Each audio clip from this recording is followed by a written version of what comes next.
Europe 1. Dimitri Pavlenko, vous recevez ce matin le journaliste et romancier Omar Youssef Souleymane. Bonjour Omar Youssef Souleymane. Bonjour. Bienvenue sur Europe 1. Vous êtes l'auteur du livre qui fait le buzz en cette rentrée, Les complices du mal. Alors je l'avais, mais j'ai oublié de le prendre avec moi en studio.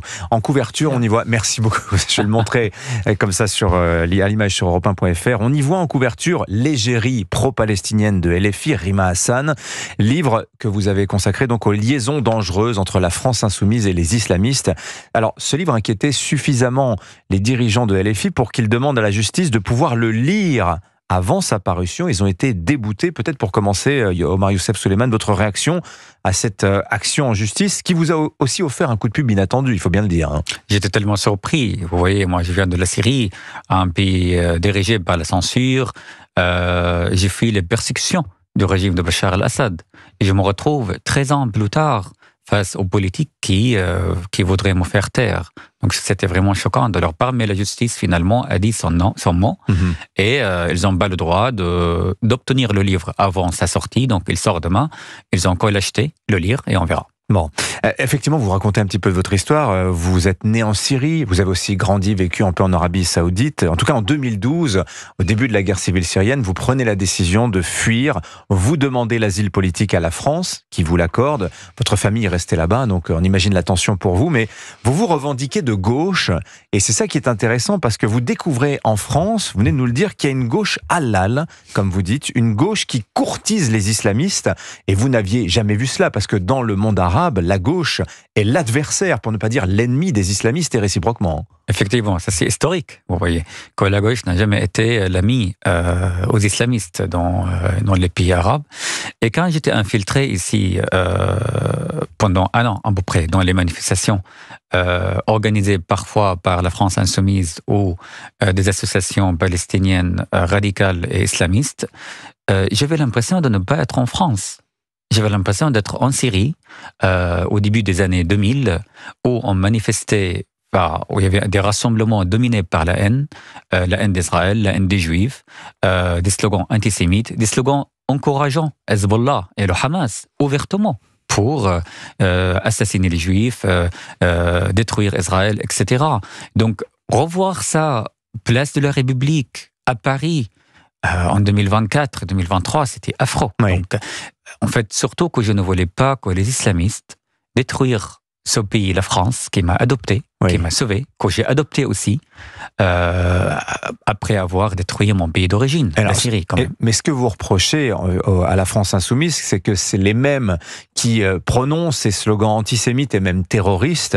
Vous les voyez dans la manifestation aller serrer la main ouvertement à Thomas Porte, à Louis Boyard, à Manon Aubry, à Jean-Luc Mélenchon. Tout ça se fait à ciel ouvert, Omar Youssef Souleymane, et vous vous dites, mais quelle est la connexion qui unit ces gens? Effectivement, cela a commencé par là, mais je tiens à préciser, vous voyez le plus grave. Alors d'ailleurs, serrer les mains à Elias Mzalen, à Omar Assoumi et des autres islamistes et antisémites dans ces manifestations, ça c'est très grave. Mais vous voyez, le plus grave, ce n'est pas seulement ça, c'est qu'ils travaillent ensemble, ils ont des projets en commun. Regardez par exemple, quand on voit que la garde du corps de Rima Hassan est aussi un militant. Le garde du corps de Rima Hassan, voilà, est aussi un militant dans une association islamiste radicale, antisémite, qui s'appelle Urgence Palestine, ça c'est horrible. Quand on voit que Rami Chass, qui répète des slogans sans réserve, antisémite, encourageant le Hamas, et puis il fait des câlins, ou il embrasse, ou il serre les mains, ou il traîne avec ces islamistes. Moi, je trouve que c'est extrêmement grave. Quand Rima Hassan, elle va au Moyen-Orient pour faire un projet artistique sur les camps palestiniens, et il intègre un verset djihadiste dans une photo. Moi, je trouve que c'était affreux quand même. Donc, j'ai des dizaines d'exemples qui condamnent les filles, parce que cette enquête, vous voyez, elle est basée sur des éléments factuels. Voilà, c'est pas un soupçon. C'est ça que je voulais vous poser comme question, c'est-à-dire que on peut se dire que, évidemment, il y aurait un intérêt électoral, courtiser l'électorat musulman pour la France insoumise à s'afficher aux côtés de ces islamistes. Mais vous dites, vous, Omar Youssef Souleymane, que non, il y a des connexions. La France insoumise sait parfaitement ce qu'elle fait quand elle tend la main aux islamistes, qu'elle s'affiche à ses côtés. Effectivement. La France insoumise et la Rima Hassan incarnent la haine de la France. Elles sont la honte pour la France. Parce que quand on fait ça, on divise les Français entre musulmans et juifs, musulmans et français. Vous voyez, on diffuse un discours identitaire pour des intérêts électoraux. Ça, c'est extrêmement dangereux. Ce n'est pas la France que je connaissais. C'est pas la France de Jean Jaurès. C'est pas la France de Paul Éluard. C'est pas la France que je suis venu pour la reconnaître. Et effectivement, il y a un intérêt électoral de la part de LFI. C'est-à-dire les LFI, ils instrumentalisent les islamistes pour des votes, et aussi de leur côté, les islamistes utilisent LFI comme un cheval de Troie, et j'ai les preuves sur ça, pour avoir des intérêts politiques et pour arriver à l'Assemblée nationale. Je sors un petit peu du livre, Marie-Youssef Souleymane, mais vous êtes aussi journaliste. Comment vous regardez ce qui s'est récemment passé, la reconnaissance de l'État de Palestine par Emmanuel Macron? Vous considérez que c'est une victoire culturelle de cette France insoumise qui travaille main dans la main avec les islamistes? Personnellement, je suis toujours pour la solution de 2 États, un État israélien et un État palestinien. Je me demande actuellement, cette reconnaissance, ça sert à quoi? C'est ça la question.